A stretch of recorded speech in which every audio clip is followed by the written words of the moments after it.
అందరూ ఎలా ఉన్నారండి? బాగున్నారా? ఈరోజు వ్లాగ్ అయితే మార్నింగ్ స్టార్ట్ చేశాను అనమాట.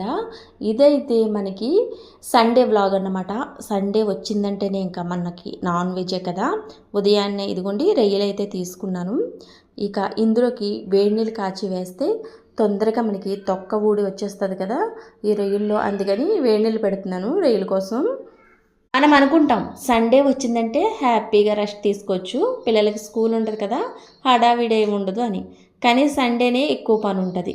ఈ నాన్ వెజ్ కర్రీలతోటి ఎక్కువగా పని చేయాలి, ఎక్కువ సమయం మనం వంటగదిలోనే గడపాలన్నమాట. మరి వాళ్ళకి ఇష్టమైన స్పెషల్స్ అన్నీ వండాలంటే టైం ఎక్కువ పట్టేది కదా, నాన్ వెజ్ క్లీనింగ్లు చేయడాలు. ఇదిగోండి ఇంట్లో అయితే నేను టిఫిన్ అయితే వేసానండి అందరికీ. నేను వేసుకుంటున్నాను అనమాట ఇప్పుడైతే. ఇదైతే పెసరట్టేనండి. పెసరట్టు ఏంటి ఈ కలర్లో ఉంది అనుకుంటున్నారేమో. వీటికి పప్పులైతే నేను ఈ బొబ్బర్లు శనగలు ఇవన్నీ ఇంట్లో మిగిలిపోయినాయి అనమాట. అవన్నీ కలిపేసి ఇంకా లాస్ట్కి ఒక 2 రోజులకి ఇలా వేస్తున్నాను అనమాట నానబెట్టి. ఉదయాన్నే గ్రైండ్ చేస్తాను కానీ మీకు చూపించలేదు, అందుకని మీరు ఈ పెసరట్లు ఏంటి కలర్లో ఉన్నాయి అనుకుంటున్నారు. చూసారా, ప్యాన్ అయితే నాకు సరిగ్గా పనిచేయడం లేదండి. మధ్యలో ఎక్కువ మంట తగిలేస్తుంది, దానివల్ల మధ్యలో కలర్ వచ్చేస్తుంది, చుట్టూరు కుక్ కావడం లేదు. ఇదిగోండి రొయ్యల్లోకి అయితే మరిగిన వేడి నీళ్ళు వేసి పక్కన పెడుతున్నాను. ఇంకా అదే గిన్నెలో పాలైతే వేసేస్తున్నానండి. ఈరోజు అయితే మా పాలు ఆవిడ సండే వలన తొందరగా తీసుకొస్తుంది, మిగతా రోజులన్నీ లేటుగా తీసుకొస్తుంది. సండే మాత్రం తొందరగా తీసుకొస్తుంది. మరి తనకు కూడా పనులు అయిపోతాయో ఏంటో ఉదయాన్నే తెలియదు నాకైతే. ఇదిగోండి నేనైతే ఇలా పెసరట్లను వేసుకుని పొద్దున్నే ఈ పల్లీల చట్నీ అయితే చేశానండి కాంబినేషన్గాను. ఇందులోకి ఆవకాయ పచ్చడి కూడా వేసుకుని తింటే చాలా బాగుంటుంది. ఇంట్లో అందరూ ఆవకాయ పచ్చడి కూడా వేసుకుని తిన్నారనమాట. ఇదిగోండి నేను నానబెట్టిన పప్పులు అయితే ఇవే అన్నమాట. ఇందులో నల్ల శనగలు, బొబ్బర్లు, పెసలు, అలాగే మనకి చోయ చిక్కుళ్ళు అవన్నీ మిగిలిపోయినాయి అనమాట. అవన్నీ కలిపేసి ఇంకా రోజుకిలా 2 కప్పులు నానబెడుతుంటే సరిపోతుంది అనమాట. ఇలా పెసరట్లు కమ్మగానే ఉంటుంది, మనకి హై ప్రోటీన్ కదా. ఇదిగోండి పాలైతే మరిగిపోయినాయి. పెసరట్లు వచ్చేసి నేను డైలీ వేయను, ఎప్పుడైనా వారానికి ఒకసారి అనమాట. వారంలో మనకి దోశలు, ఇడ్లీలు ఇవే కదా. ఇదిగోండి నేనైతే ఈ రొయ్యల బిర్యానీకి బియ్యాన్ని అయితే నానబెడుతున్నాను. ఇంకా ఈ బాస్మతి రైసు ఇవి ఫ్లిప్కార్ట్ నుంచి ఆర్డర్ పెట్టామండి. ఇండియన్ గేటు రైసు చాలా తక్కువ ధరకు వచ్చినాయి, బయట కొంటే చాలా ధరలు ఎక్కువ ఉంటున్నాయి. నాకెందుకో ఫ్లిప్కార్ట్లో తక్కువ అనిపించింది. గ్రోసరీ సామానం కొన్ని ఐటమ్స్ అయితే ఆర్డర్ పెట్టాము, చాలా తక్కువ ధరకు వచ్చినట్టే అనిపించింది, రీజనబుల్గాను.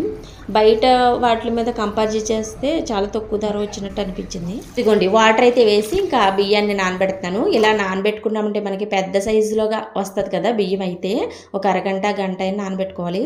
2 పచ్చిరొయ్యలు అయితే పచ్చి ఉంచానండి, క్లీనింగ్ చేయడం చూపిద్దామని మీకు అనేసి. చూడండి ఇలాగా మనం మీట్ని పోగొట్టకుండా ఇలా కనుక చేసామంటే చాలా మీట్ మనకి సేవ్ అవుతుంది. అలాగే మధ్యలో ఉన్న ఏం తీసేస్తే ఇసుక అనిపించదు. వైపునేమో ఇలా నైఫ్తో వేస్టేజ్ తీసేసామంటే అస్సలు మనకి నీసి స్మెల్ అనేది రాదండి. కర్రీ అయినా ఏదైనా సరే ఇలా క్లీన్ చేసుకుంటే. నేను ఇవన్నీ చిన్న రొయ్యలండి, పెద్ద రొయ్యలకి ఆ విధంగా చేసుకోవాలని చూపించాను అనమాట. ఇవన్నీ చిన్న రొయ్యలు. ఇంక ఇందులో వేడి నీళ్ళు వేసేసాను, అందుకే తొందరగా తొక్కలు ఊడొచ్చేస్తాయి. చిన్న చిన్న రొయ్యలు వలవడం చాలా కష్టం. ఇలా హాట్ వాటర్ వేసుకున్నామంటే తొందరగా ఊడొచ్చేస్తాయి. పెద్ద రొయ్యలు అయితే నేను ఎప్పుడు చేసినా ఆ విధంగా చేస్తానన్నమాట. ఇసుక అనిపించదు, నీసువాసన రాదు, చక్కగా ఉంటుంది అనమాట ఆ విధంగా చేస్తే. ఇందులో 2 పెద్ద సైజు రొయ్యలు తీసి మీకు అలా చూపించాను అనమాట. కనమాయన్ని చిన్నవి, తోకలోను తలకాయలోను అలా మీటు పోకుండా చూసుకుంటే ఎక్కువ మీటు కలిసి వస్తుంది. ఇక ఇందులో కొంచెం పసుపు అలాగే ఉప్పును వేసి అలా పొయ్యి మీద కుక్ చేస్తున్నాను 2 నిమిషాలు. అలా చేసామంటే ఇంకా మనకి రొయ్య అనేది విడవదు, బిర్యానీలకైనా కూరలకైనా నీట్గా ఉంటుంది అనమాట. ఇదిగోండి 2 టమాటాలు అలాగే 3 ఉల్లిపాయలు తీసుకున్నాను.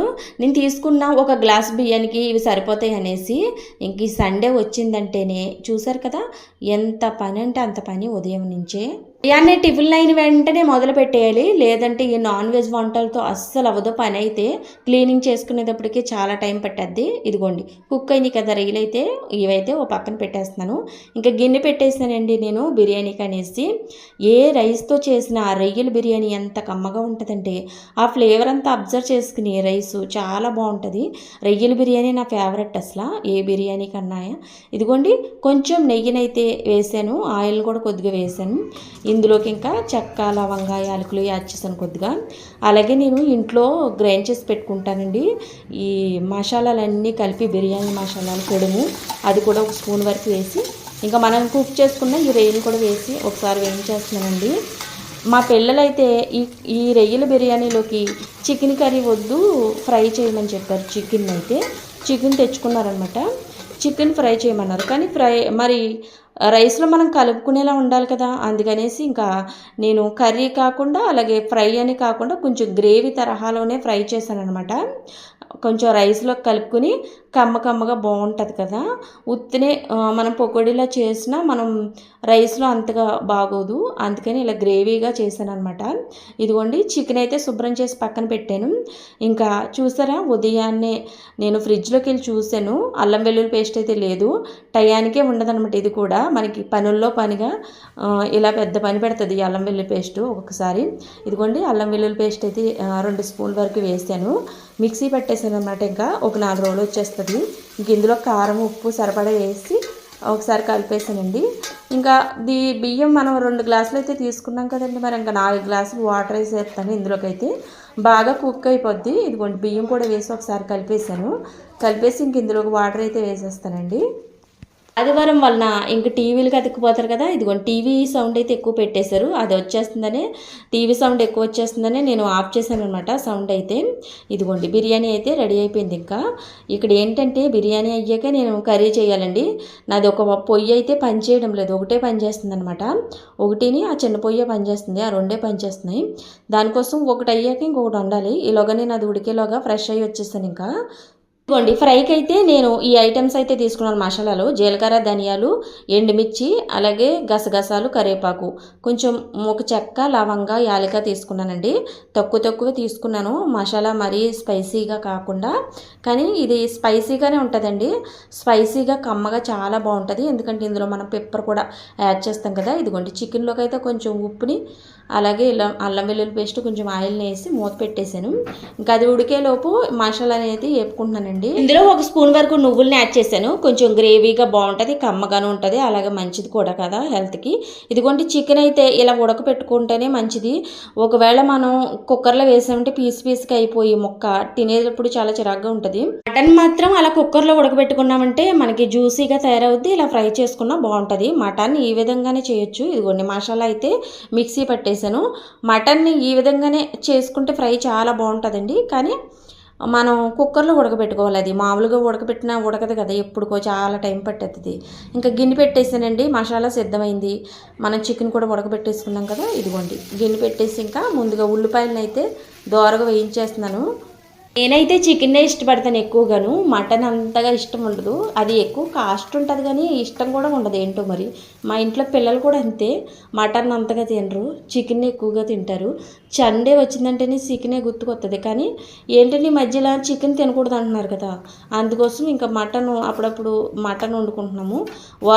నెలలో 4 వారాలు అయితే కనీసం 2 వారాలైనా మటన్ వండుకునేలా ప్లాన్ చేసి, ఇంకా కనుమ 2 వారాలు చికెన్ వండుకుంటున్నాం. ఇదిగోండి నేను యాడ్ చేసిన స్పైసెస్ అన్నీ బాగా వేగాక ఇదిగోండి ఉడకబెట్టుకుని మన చికెన్ అయితే వేసి, ఇది కూడా మూత పెట్టకుండా ఇంక ఇలాగే ఒక 5 నిమిషాలు ఫ్రై చేసుకున్నామంటే ఇంకా రెస్టారెంట్లే అవసరం లేదండి. ఎంత కమ్మగా ఉంటుందంటే అసలు రెస్టారెంట్లో కూడా ఇంత కమ్మటైన రుచి దొరకదనమాట.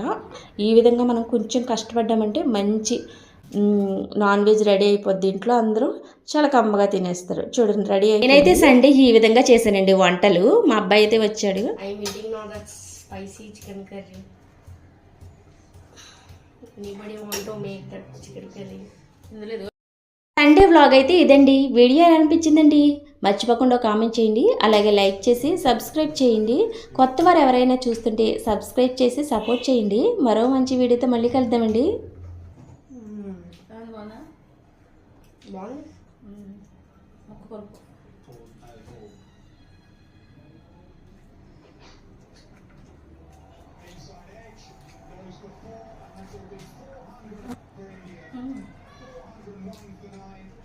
ఈరోజు సండే స్పెషల్ అయితే మాది ఇలాగా గడిచింది బాబు. మీరు కూడా మీ సండేని ఇలా గడుపుకోవాలనుకుంటే దయచేసి ఎంతమంది నా అంత వయసులో చూస్తున్నారో వాళ్ళైతే సబ్స్క్రైబ్ చేయండి. ఎంతమందికి ఇలాంటి అమ్మలు ఉన్నారో కమెంట్ చేయండి. గట్టిగా చెప్తేనే వినపడుతుంది, మెల్లగా చెప్తే వినపడదు. మైకా ఉండాలి, మైక్ లేదు కదా మనకి.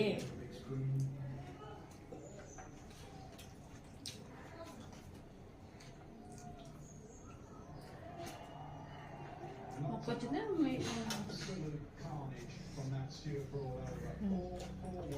సరిపోతుంది. ఓకేనా? బాయ్ చెప్పు. బాయ్. బాయ్.